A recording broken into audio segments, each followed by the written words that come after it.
Tyler, good to have you with us. Give us a sense of the kind of demand you're seeing on your side for silver.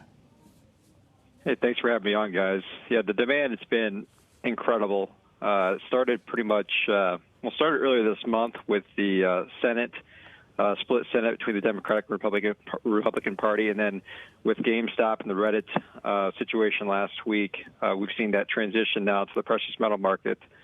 Pretty much physical silver, it's almost all gone in terms of live inventory. There's still a few items left for people to buy.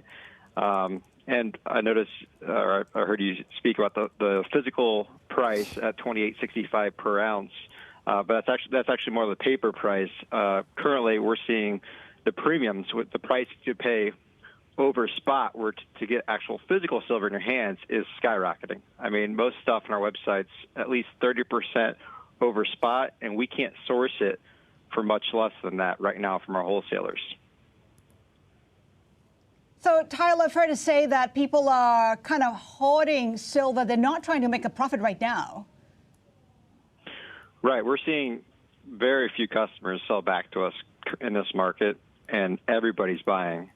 Wholesalers basically have non-existent inventory. We were able to get a couple orders in tonight at market open with our suppliers, but they've since told us they've wrapped it up for the night, and we just got an email a few minutes ago saying that they're essentially from one of our suppliers saying they're resetting prices in the morning. So we're not really sure where the prices are going to go as it relates to the physical metal.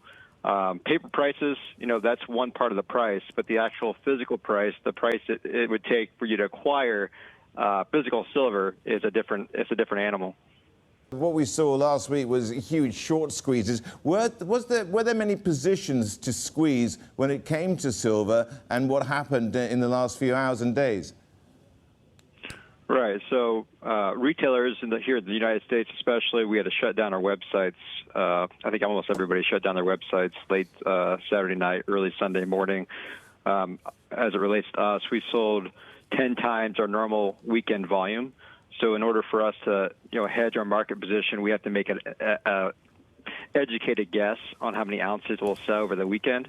And we thought we'd still have a good weekend. We didn't guess anything close to what it turned out to be. So we were hedged where we normally would be hedged for a long weekend, but we've already sold through 10 times our average into the first 24 hours of our trading. We shut down the website. The talk around the industry was how many people were short physical metal. Everybody was so short physical metal based on the volume that they've sold.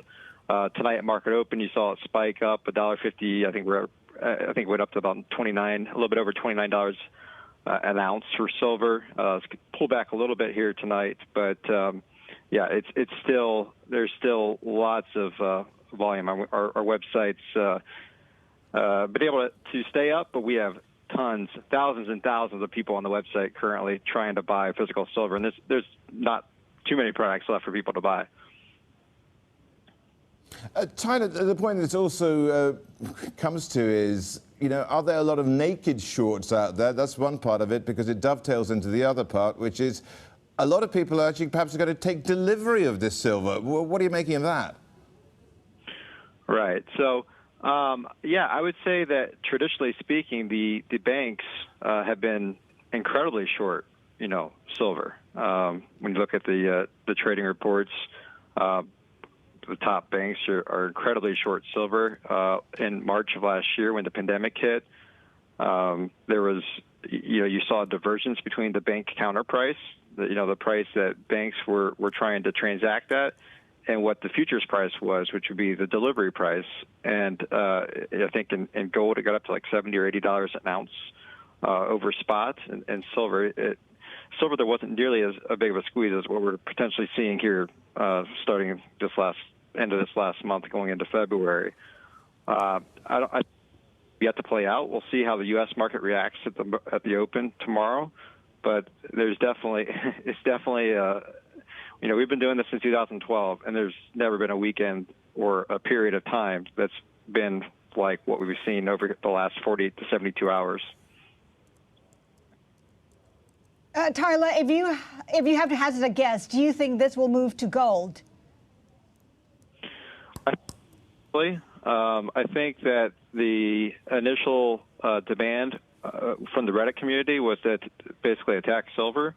I think silver is a much smaller market, so in terms of ounces that are above ground, and it has industrial uses that are very strong. I mean, I was surprised it took a lot longer when Biden became president that silver didn't rally more with this green energy policy, because silver is used in technology, used in green energy.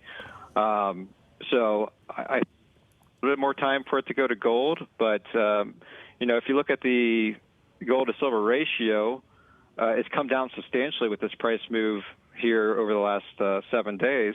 But I still think it's got some room to run before it gets back to its long-term averages.